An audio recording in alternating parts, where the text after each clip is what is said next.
So it's customary in most cities that a mayor and other elected officials have the opportunity to recognize leaders of a community through a key to the city. In Pittsburgh, we haven't given out a key to the city since Mayor Tom Murphy. And actually, Laurie Durker was showing one of the keys that Mayor Murphy had given out back in those days. In a beautiful testament in recognizing the achievements of individuals in making Pittsburgh what it truly is. So there was a lot of thought that went into the idea with the second term of bringing back the key to the city, who would be the first recipient or recipients for it.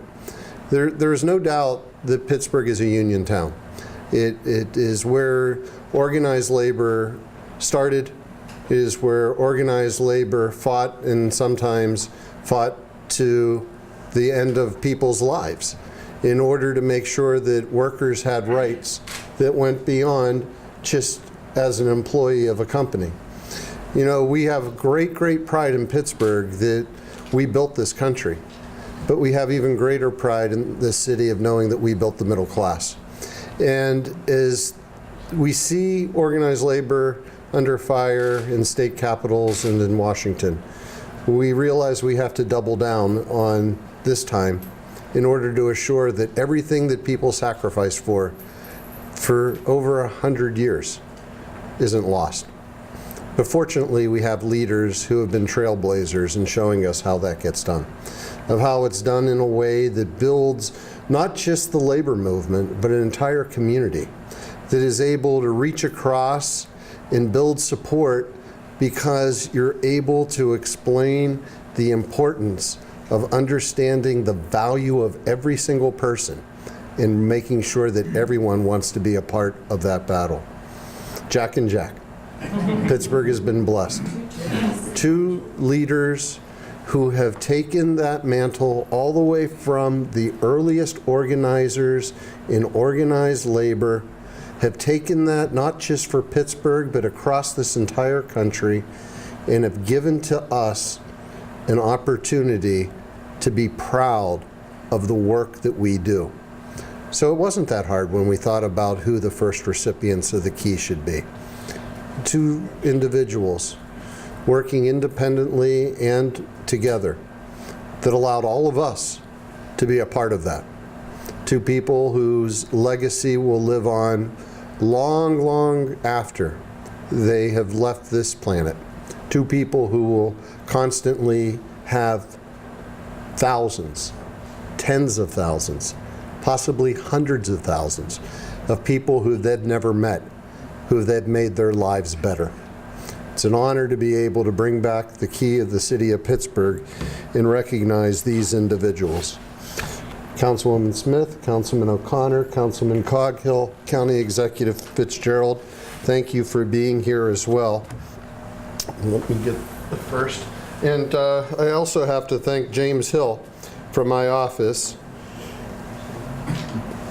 He worked with Wendell August Forge in order to be able to create not just this, but this very special key to the city, and recognizing the individual as well.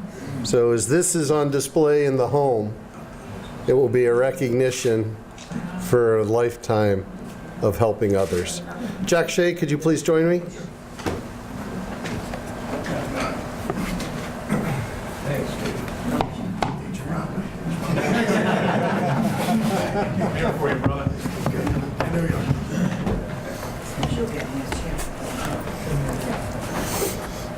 Whereas Jack Shea was born in Pittsburgh in 1942. He would learn the value of hard work early in life. When their father, a Pittsburgh firefighter, passed away, his mother, Catherine, stepped up as a single mom. Her hard work and determination in the 1940s was an early inspiration. And whereas Jack would attend Pittsburgh's Clifford B. Connolly Trade School in Pittsburgh, quickly taking to the trade industry, Jack began work in a machine shop on Braddock Avenue. And whereas Jack's hard work would quickly become noticed, after leading the charge at his machine shop, that created IUE Local 88630, Jack would rise through the ranks before being chosen by the AFL-CIO to organize unions from Pennsylvania to Florida in the 1970s. And whereas for the next several decades, Jack would make waves in the labor community throughout the United States, from brewery workers in Georgia to airline workers in Florida to our own Allegheny County Labor Council, which would elect him president in 1998. And whereas Jack would spend the next 20 years protecting the rights of workers here in Pittsburgh and Allegheny County as Labor Council president, Jack has been at the table for every major labor issue in Pittsburgh, from bus drivers to janitors to our own city government. Jack has become a mainstay of this community. And whereas after decades of protecting the rights of both our nation and region's workers, Jack retired from his position this year. Now therefore be it resolved that I, William Peduto, Mayor of the City of Pittsburgh, do thank Jack Shea for his lifetime of dedication and service to Pittsburgh workers, awarding him with our city's highest civilian honor, the Key to the City. Furthermore, declaring Tuesday, May 29, 2018, is Jack Shea Day here in our most livable city of Pittsburgh.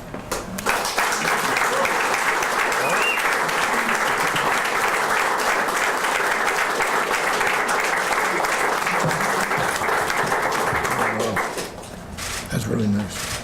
Wow.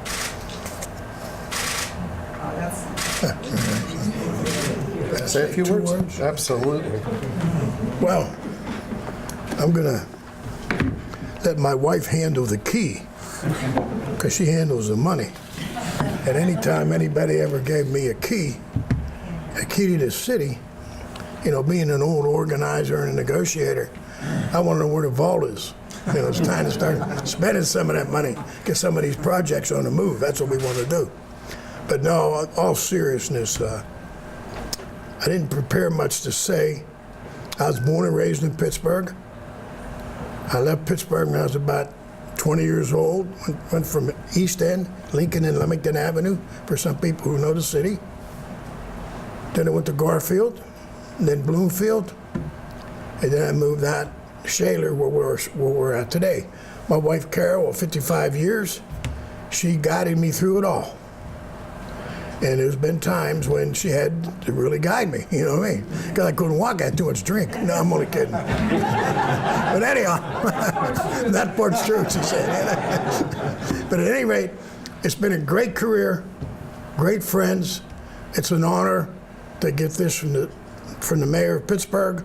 It's an honor to have Rick, Frank, from the Pennsylvania AFL-CIO here for the presentation, and all the folks of building trades are here, and there's SEIU's here, and there's other unions here too, but the house is full of our building trades.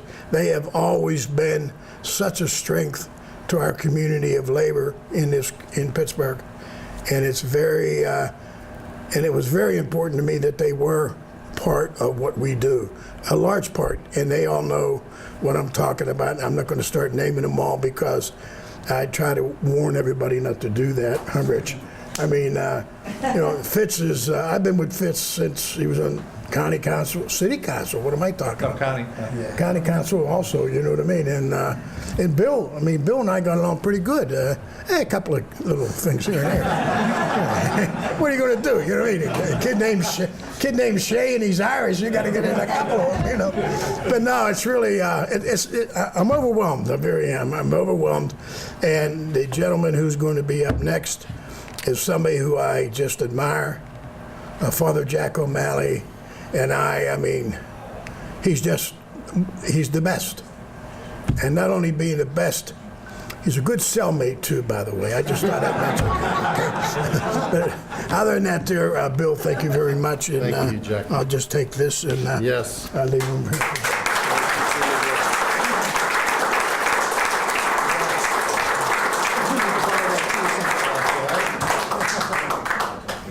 Father Jack? Yes. If you could please come up and join me. I don't have to put my coat on, do I? No.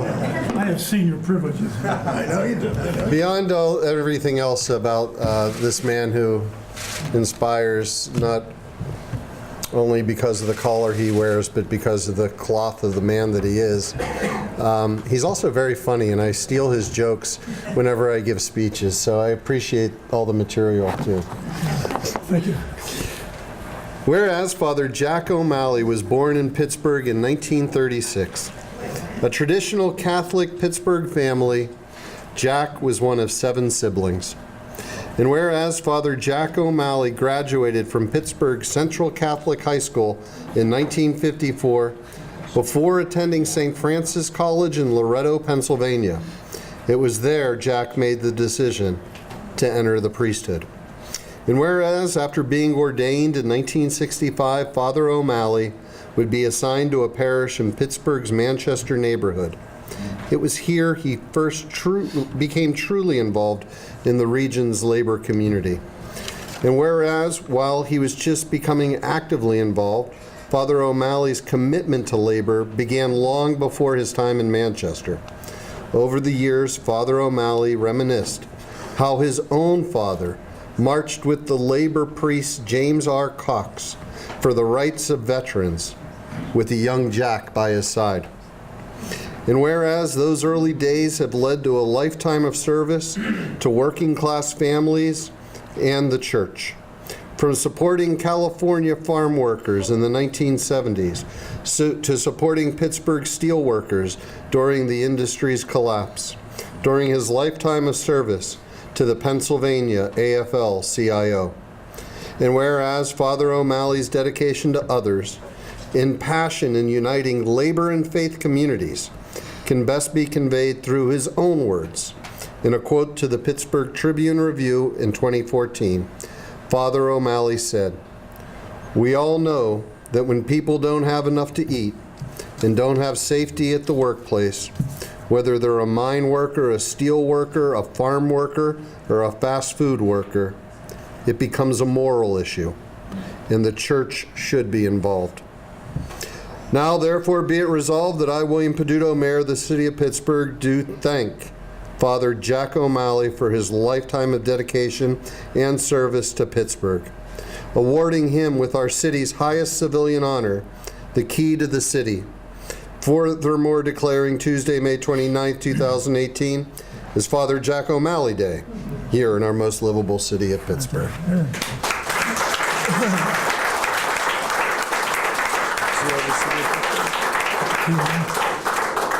And the key. Thank you. Thank you very much. Thank you, Father. I'm grateful. No, thank you. I have this 45 minutes homily. No, seriously, I've been working on it for a long time. And I'm going to be preaching this Sunday. I wanted to practice maybe 35 minutes of it, okay? Can I get an amen? You know, I start with my mother and dad. We were born across from McDonald's down in the Strip District. We lived above Snorri's Saloon. One of the few saloons where the patrons in the saloon would come up and say to my dad and mother, "Please, can you cut the noise down?" My dad said, "These kids are going to be hockey players. What are you talking about?" We had these iron roller skates, you know, you kind of wind up a little bit. And the chandeliers were going down in Snorri's, you know. And the patrons didn't care for that. But I can't drive past McDonald's down there now. I think it's some type of warehouse is right there. But we were right before you get to the 16th Street Bridge if you're going into town. On the right-hand side, Snorri's Saloon and O'Malley's Chaos above, you know, mayhem. But I accept this on behalf of my mother and dad, who taught us anything that we have, it's good. And here, introduce yourself. Real quick. O'Malley, I'm his great nephew. And he's great too. I'm Jack O'Malley, and then his other great nephew. I'm Margaret O'Malley, Jack's sister. I'm Mary Jane O'Malley. Marcia Snowden. Yeah. Thank you.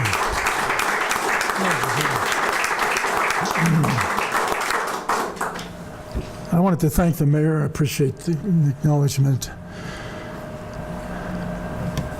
And council, and Rick Fitzgerald, a good friend for a long time. Garfield guy. Garfield and Morningside didn't always get along, but we always got along.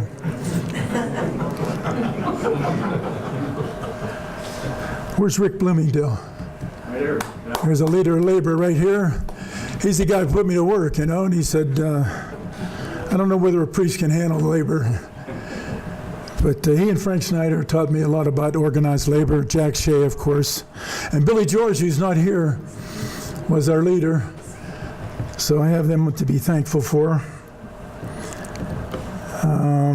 Bishop Worrell, who let you do it. Bishop Worrell freed me from parish ministry to work with organized labor. And he knew I was going to go anyways, but I had a mandate from labor. And actually, he was glad to get rid of me, if you want to tell the truth. It's funny when you can't read your own writing, you know? But I was always taught, and I always felt that the church should always be with organized labor and working people and the marginalized and the unorganized, the underemployed, the unemployed. That's what the church should be. So every once in a while, challenge your pastor and say, "Listen, when's that homily coming on equal pay for, you know, for women? And when's that homily coming about the right to organize, the right to strike, the right to bargain collectively?" Challenge your preacher and your priest and minister and say, "You know, I come here on Sunday, I want a challenge. I want to hear something." So give it to him, you know, and say, "O'Malley said to blame it on me." When I was ordained, there was another priest. His name was O'Malley too, and he was ordained. And after a while, when I'd get in a little difficulty in the jackpot and wind up in the slammer with these guys, he always introduced himself as the good O'Malley. And when I'd meet him, I'd say, "Who's the good O'Malley?" "Oh, I was just kidding, Jack. You know, we don't want to go there." But I'm very grateful for this, Mayor, and I'm grateful for your time. And I thank my family and my friends, so many guys and women here that have helped me stay on the narrow path of doing what the church should do. Be with workers, stand up and speak out. When you're in high places and you have a collar on, you get in there, tell the truth. Tell it like it is. Things aren't right. We have a lot more work to do. We have a lot more organizing to do. But we have a lot of good women and men here that can do it. So I'm grateful for everything, Mayor. I thank you very much. Thank you, Rick, too.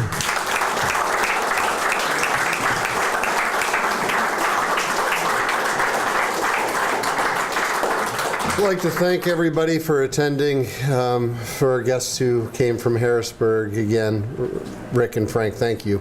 To all those who represent workers, who've been elected into leadership positions. We got some great people to follow and some great ways of being able to teach the next generation that the things that they may have taken for granted weren't given away. They were earned. And fortunately, there were those who were willing to fight to make sure that they were earned.